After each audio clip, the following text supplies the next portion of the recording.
Okay, we are now joined by our two champions, our championship owner, owner of Team Penske, Roger Penske, and the champion crew chief, Jonathan Hasler. If you have a question for either of these gentlemen, raise your hand. We'll get you a mic. Get as many as we can. We'll start here with John and then go to Zach. John Newby, NBC Sports. So, Roger, I was listening to Ryan's radio throughout the race, and, you would occasionally come on and just give him a word of encouragement, help him calm down. I was wondering if you could provide some more insight into that role you fulfill during such a pivotal race. Well, I guess other than the spotter, I have the right to give him a couple shots one way or the other. I think that, he was running fine. I think a little bit he was, concerned that he was being backed up by the one, obviously to the five, which he really wasn't. But it just calming him down. He was doing a great job. The guys, Jonathan, the team, good pit stops, good strategy on getting that car right.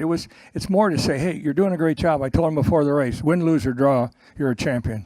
We'll go to Zach. Zach Sterniolo, NASCAR.com. Roger, also for you, to win back-to-back championships for this organization, especially in this next-gen era, how significant is this of a moment for Team Penske? Well, we've had a lot of championships, but to the level that we're racing in NASCAR today, I've never seen it before.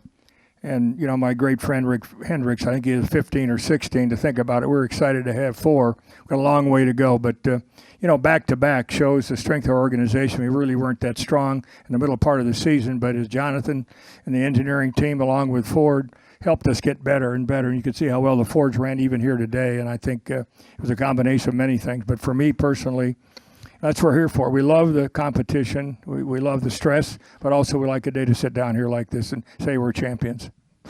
Go to Wolfgang, Lee, then Jenna. Wolfgang Monzer from Germany, Rennsport Press Agency. First of all, congratulations for you both. I'm sorry, but I have two questions for Jonathan, not one. Number one, Team Penske has three race organizations in different categories: championship, IMSA, IndyCar, NASCAR. My first question, that different cars, different technology, different kind of races. Nevertheless, when there is an engineering problem, are you also talking and trying to get advice from your colleagues from IndyCar or IMSA? And my second question, I guess, as a non-technician, when you rolled out the car in Daytona until the very last race here in Phoenix, you made ongoing developments. Can you maybe brief information what kind of errors you had improved at the car, aero package, engine, suspension? Yeah, to your first question on the, collaboration across Team Penske, we try to certainly work together as much as we can and share information and talk and communicate and share philosophies. And, there's a lot of great people at Team Penske, and it's certainly those people that are able to kind of, put cars in victory lane and win championships. So I'm certainly, honored to be a part of that. Speaking to the development through the year, it's really not one area. There's a lot of little things that you can do to these cars, and you got to make the right decision on each one of those little things along the way. And, I think the adage is, pennies make, nickels, nickels make dimes, dimes make, dollars. And you just kind of stack all those things up and try to put the best piece together you can at the end of the day.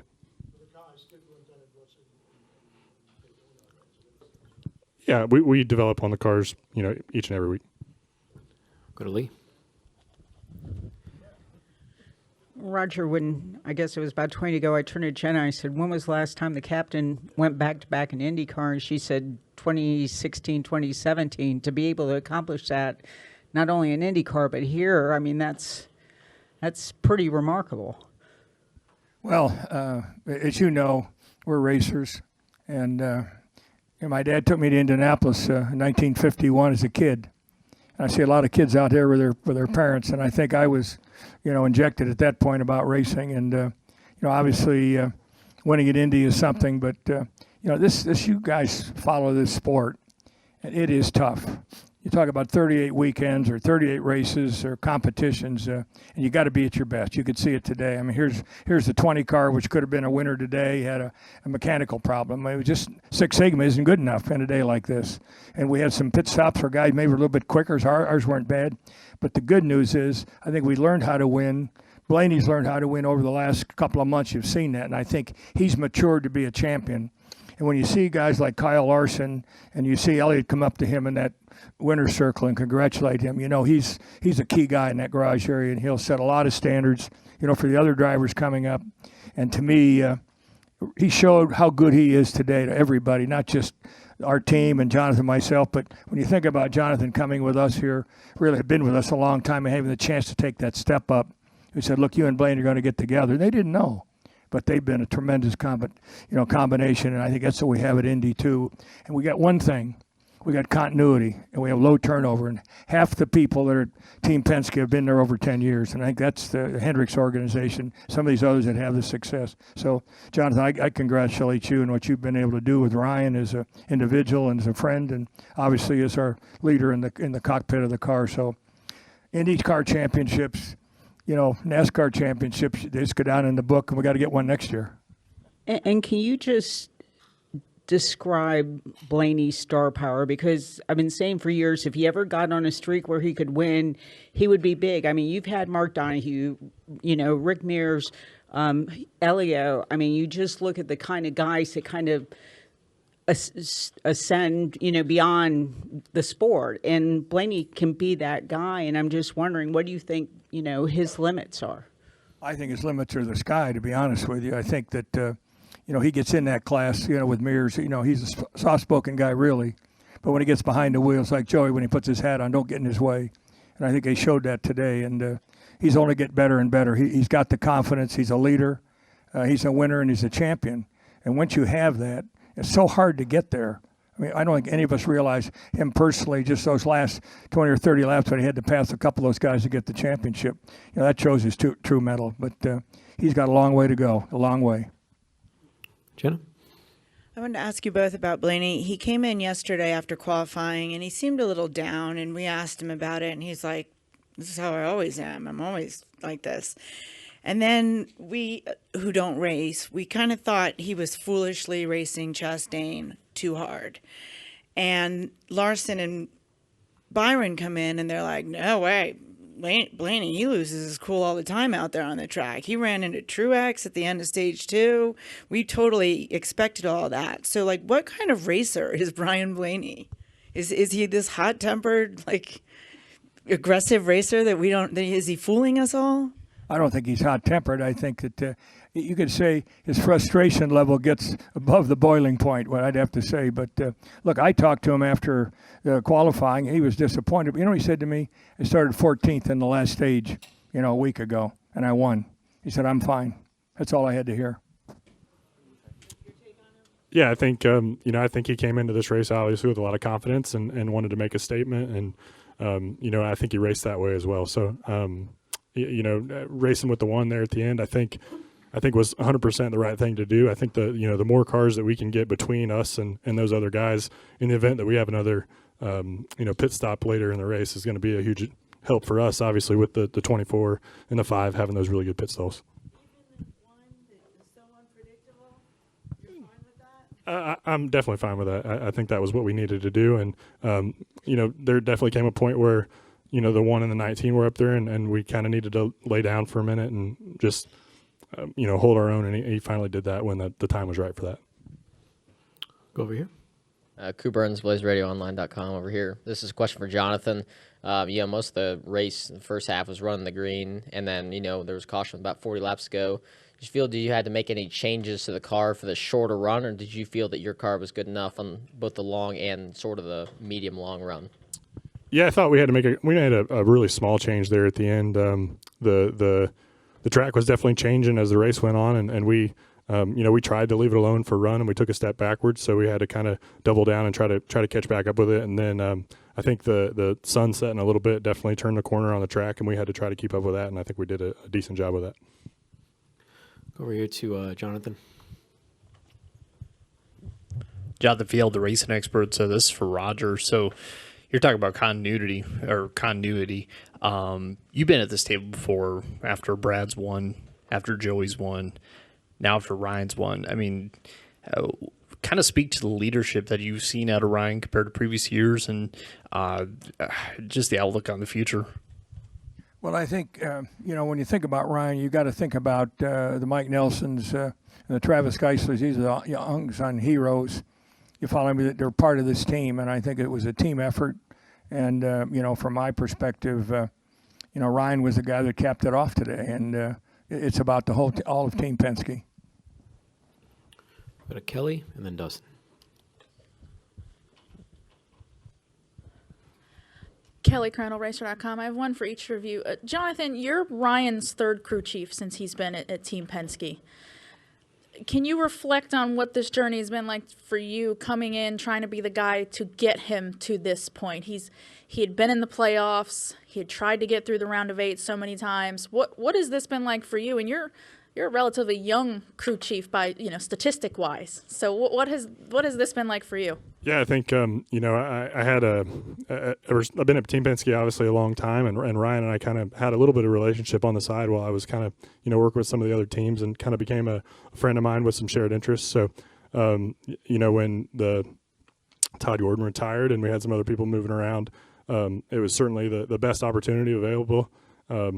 He's got tons of speed and tons of talent, and I kind of wanted to get on board. So we kind of spent last year just kind of learning each other. And we figured out that we could go really fast. We had a lot of speed, through a lot of different races. I thought we could have run won 6 or 7 races last year if we executed, but we didn't. So we really went to work in the off season on just kind of finishing the 2/3 point of the race, both on my end and on his end. I probably needed to make some better adjustments as the races went on, and he needed to stay a little bit more composed as things kind of didn't work out the way that that they were.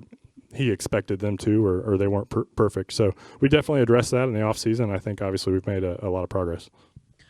Roger, when you look at Ryan's place at Team Penske, when he was teammates with Brad and Joey, I think some would look and say he was the third guy. They were champions. They had made multiple championship 4 appearances. This was his first. Now he has a championship. What do you think that does for not only his confidence, but maybe feeling like what his place is at Team Penske, that he's not just the other Penske driver anymore? Well, I think when you go back and he came on board, he came up with running in Xfinity for some races, won championships, and he was the third driver. When you look at Brad and you look at Joey, and they were very complimentary of him and supported him. And I think the fact, Brad came up here on the podium here this afternoon and gave him a big hug and what the job he's done. I mean, they're all champions. We try to run our business very flat. You follow me? You might be number 3 coming through the door, but on race day or in the business, we're all the same. And I think that's where he is today. Joey's taken over when Brad moved on as the senior guy. And I think that you've seen that. And, we're working with Harrison and working with Cindric. I think this is all part of it. But I don't want to have a 1, 2, 3, 4, quite honestly. I want to have, all ones. And I think he's one of those. Dustin. Dustin Long, NBC Sports. Roger, for all the success you've had in IndyCar, in the NASCAR side, didn't get a championship for a number of years. Now this is your third in the last 6 seasons. And I'm just curious about, for somebody who is so used to having success and so driven, what maybe were the frustrations from a personal standpoint in not being able to get a championship early on, and just how your organization's been able to turn around to be one of the more dominant teams in the last half decade? Well, I'd say, Dustin, that, as we were gaining momentum in NASCAR was changing. Technically, I think it moved our direction where we had this cross-pollination, a previous question from the different aspects of whether it's sports cars or IndyCar. And really, as we got into this and we built this solid team, I mean, you think about it, maybe over 10 years, we've had some really strong cars. And I think that's all about the people and them staying with us. And obviously, the Ford Motor Company has supported us tremendously during the switch, if you look at it, where we've been. And to me, it's continuity with our people. It's the sponsors. Look at John Menard, who has been at Indy as long as I have. And to see him win this today, I mean, these are the things you can't buy. It's all about performance. And I think that's what we're all about as a company. And I certainly feel that way. And, we're just fortunate to be on a playground where we all can race like we did today. And I see this young group of guys coming up. I guess the average age is 28 or 27 or 28. It might be the new breed, but you could see racing Truex and racing these guys out. There's a lot of respect for all four of them. So to me, we're just glad to be in the bunch. And I'm also just curious, look, for all the racing you've seen, all the success and things like that, I mean, when you're watching Ryan and how tight a competition it was with the one and other cars at times, latter part of the race, are you nervous? Are you jumping up and down? I mean, I know, you're the captain, but, sometimes the captain gets a little bit unnerved, don't they? I thought the captain had to stay cool. He was the coolest guy on the ship. I would say outwardly I probably was cool, but inside I was turning over. I can tell you, I was counting the laps, and I was going to say, hey, you got 7 to go, and finally, our man said 7 to go because he had a nice lead at that point, but I was waiting for the yellow. How about you? Go to Shane. Shane Connick, Charlotte Observer. So thinking about Ryan's success over the last year or so, obviously he's had a lot of it, made it to the round of 8 last year, but obviously had that 59 race winless streak. How much of a turning point do you think that Charlotte win was for him?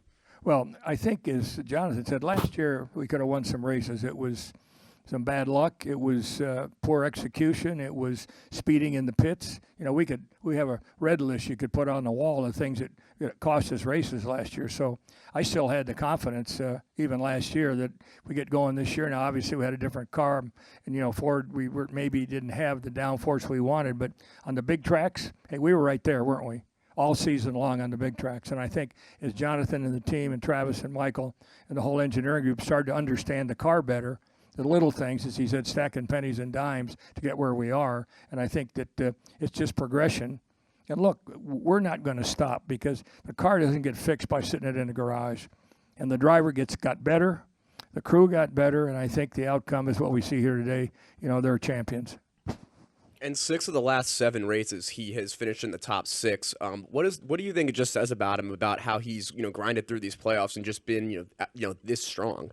Well, you could put the words in my mouth, really. I mean, amazing, and consistency, and when was the bubble going to burst? Well, it didn't burst today, did it? So to me, he carried that win, at the super speedway, and then you saw the run he had with Hamlin, in Florida.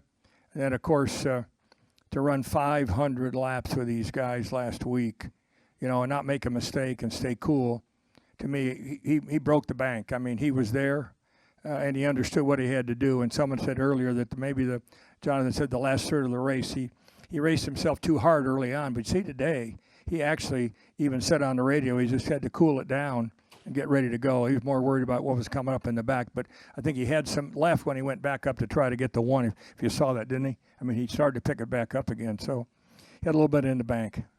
Thanks, Roger. Deb.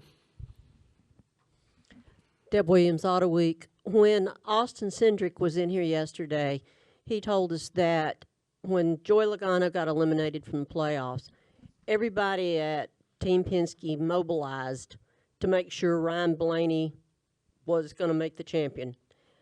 For both of you, how did you mobilize Team Penske to get him to this position?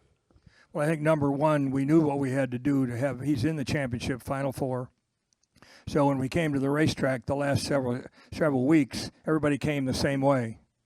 So we had an opportunity, and then they had a certain element that they had to test on their car because, there's very little testing, very little practice. And I think that went into the notebook. And then Jonathan could take the plus and the minus, whether it was tire pressures, whether it was aero, whether it was springs or shocks. We had that ability to get that from really the 3 drivers plus what Harrison was doing. So to me, I think then that was key for you, wasn't it?